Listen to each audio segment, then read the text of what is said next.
दोस्तों, कतर ने भले ही भारत के 8 नेवी ऑफिसर के पेनल्टी की 2 सुनवाई कंप्लीट कर ली हो, लेकिन पूरी तरीके से सजा माफ होनी अभी भी बाकी है।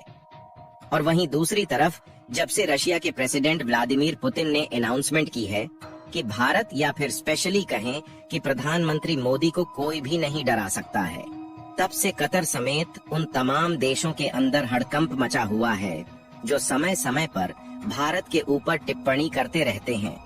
और आज जिस तरीके से दोनों ही देश लगातार अपने बायलैटरल ट्रेड को बढ़ाने में लगे हुए हैं, इससे यही लगता है कि कुछ समय बाद दोनों ही देश कुछ बड़ी अनाउंसमेंट करने वाले हैं। फिलहाल हाल ही में एक ऐसी खबर सामने निकल कर आई है जिसने कई देशों को सन्न कर दिया है। और इस खबर के अनुसार जो चीजें भविष्य में होने वाली थीं, वह समय से पहले भारत में शुरू हो चुकी हैं। पूरी डेवलपमेंट क्या है, इस वीडियो में समझते हैं। भारत जिस तरह से कतर को सबक सिखाने में कामयाबी हासिल कर रहा है, उसके लिए इस वीडियो को एक लाइक जरूर करें। साथ ही इसी तरह और भी नॉलेजेबल वीडियो देखने के लिए चैनल को सब्सक्राइब जरूर करें। दोस्तों, हम बात कर रहे हैं भारत और रूस के बीच में होने वाले द्विपक्षीय व्यापार यानी कि बायलैटरल ट्रेड की, जहां दोनों ही देशों ने जनवरी 2023 से लेकर के सितंबर 2023 के बीच में करीब 50 बिलियन यूएस डॉलर के ट्रेड को कंप्लीट किया है। वैसे तो भारत का अनुमान था कि भारत और रूस के बीच में यह ट्रेड 2027 या फिर 2030 तक पूरे होंगे, लेकिन दूसरी तरफ अमेरिका और यूरोप जैसे देशों ने जितना ज्यादा रूस को दबाने की कोशिश की, भारत और रूस के रिश्ते उतना ही ज्यादा मजबूत होते चले गए।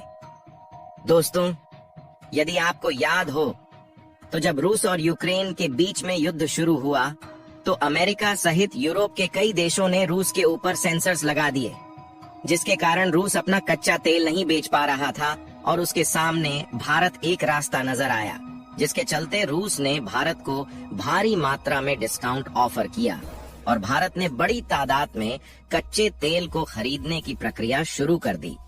और आप समय देखिए कि जहां भारत अपनी तेल जरूरतों का 80 से 85% हिस्सा अलग अलग देशों से आयात करके पूरा कर रहा था, भारत ने टोटल कंजप्शन का करीब 40 से 50% हिस्सा सिर्फ रूस से इंपोर्ट करना शुरू कर दिया।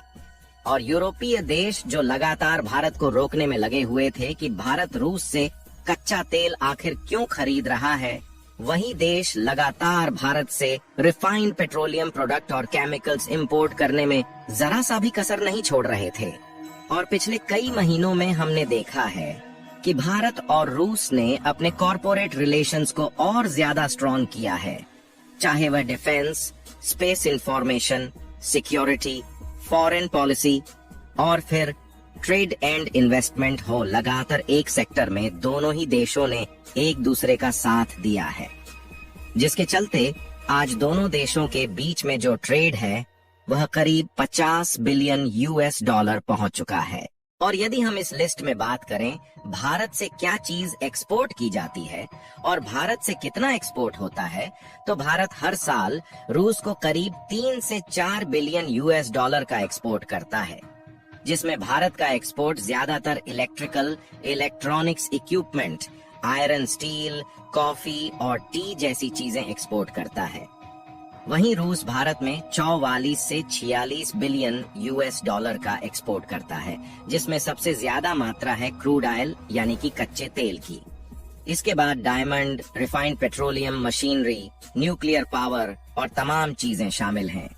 और अब खबर सामने आ रही है कि दोनों ही देशों ने अपने रिश्तों को और ज्यादा मजबूत करने के लिए FTA यानी कि फ्री ट्रेड एग्रीमेंट को साइन करने वाले हैं, जिससे दोनों ही देश आपस में और ज्यादा व्यापार करेंगे और ये ट्रेड अभी जो 50 बिलियन का है, यह 70 से 80 बिलियन तक पहुंच जाएगा।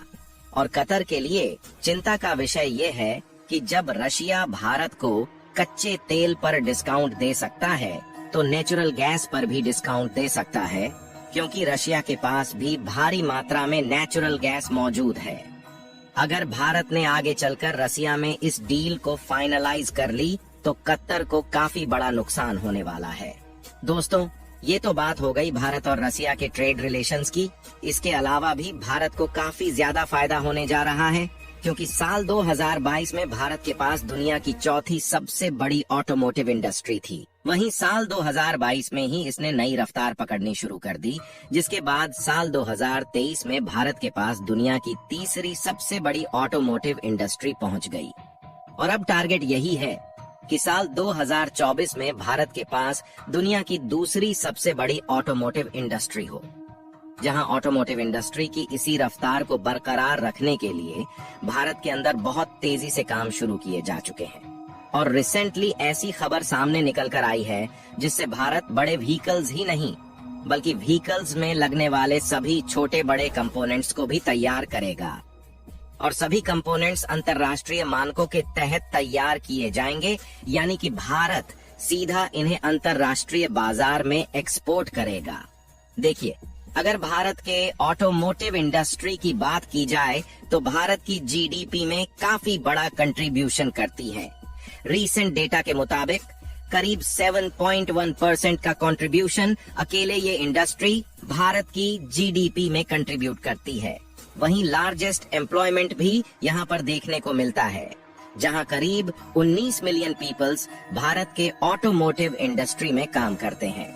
वहीं एक्सपोर्ट के मामले में जो भारत टोटल एक्सपोर्ट करता है उसका 8% हिस्सा हमारा ऑटोमोटिव इंडस्ट्री है।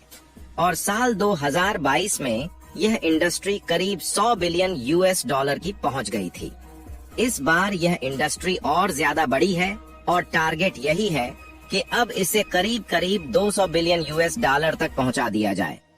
साल 2023 में भारत ने करीब 26 मिलियन व्हीकल्स का प्रोडक्शन किया था और majority Hyundai, Tata Motors, Maruti Suzuki, Mahindra जैसे प्लेयर इस सेक्टर में डोमिनेट करते हैं। और इसी चेन को आगे बढ़ाते हुए रिसेंटली कर्नाटक सरकार की तरफ से Nippon south India manufacturing private limited, जो कि निप्पोन कोरियन ग्रुप के सबसे बड़ी कंपनी है, उसके साथ में एक मेमोरेंडम ऑफ अंडरस्टैंडिंग को साइन किया है, जिसके बाद कंपनी करीब 288 करोड़ रुपए की इन्वेस्टमेंट करके कर्नाटक के अंदर एक नई यूनिट सेटअप करेगी और वहां पर ऑटोमोटिव इंडस्ट्री में इस्तेमाल होने वाले जो भी प्लास्टिक कंपोनेंट्स हैं उन्हें अंतर्राष्ट्रीय स्तर पर तैयार किया जाएगा। रिपोर्ट के मुताबिक NIFCO और साउथ इंडिया के मैन्युफैक्चरिंग चिकबल्लापुर जिले के अंदर सेटअप की जाएगी और इस कंपनी में करीब 400 लोगों को रोजगार दिया जाएगा, जिसमें 65% वुमेन पार्टिसिपेट करेंगी। और इस प्रोजेक्ट की शुरुआत साल 2024 में शुरू की जानी है। जैसा कि हमने आपको बताया कि कतर में फंसे 8 नेवी ऑफिसर को छोड़ने के लिए कतर सरकार ने 2 अपील को एक्सेप्ट कर ली है। बाकी भारत सरकार इन 8 नेवी ऑफिसरों को बचाने का भरपूर प्रयास कर रही है। आप लोग अपनी राय कमेंट में जरूर बताएं कि भारत सरकार इन 8 नेवी ऑफिसरों को बचा पाएगी या नहीं। इस वीडियो को एक लाइक जरूर करें और अपने दोस्तों तक इस वीडियो को शेयर करें ताकि उन्हें भी जानकारी मिल सके।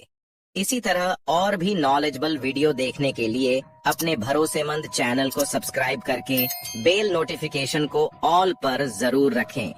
वीडियो को अंत तक देखने के लिए धन्यवाद।